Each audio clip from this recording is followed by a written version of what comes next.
ফ্রান্সের জার্নি সোফার চিন্তা করি আনন্দ ভাই, আমরা কি বলতে পারি যে আজকের টেস্টটা ফ্রান্সের জন্য সোফার বিগেস্ট টেস্ট হতে যাচ্ছে?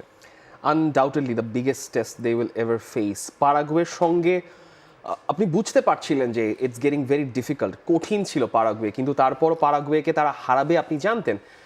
নরওয়ের সঙ্গে একটা স্টার্ন টেস্ট হতে পারতো, কিন্তু নরওয়ে তো আপনাকে সেকেন্ড স্ট্রিং টিম খেলিয়েছে, এবং যে দলটা প্রত্যেকটা ম্যাচে অন্তত 3টা করে গোল করছে এক্সেপ্ট দ্যাট পারাগুয়ে ম্যাচ, আপনি খেলছেন মরক্কোর সঙ্গে, যে মরক্কো হয়তো আপনি 2022-এর ইটারেশনের কথা চিন্তা করতে পারেন, but Morocco has change so much.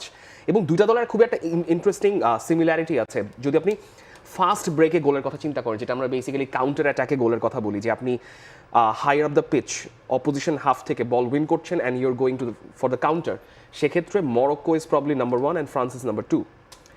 তার মানে হচ্ছে যে অলরেডি আপনার ফরওয়ার্ডরা is really pressing that higher up. সম্ভবত লুই এনরিকে এই এমবাপের ভার্সনকে দেখলে খুবই খুশি হতেন, because the leader he has become, যেটা তিনি পিএসজিতে তাকে বানাতে পারেন নাই।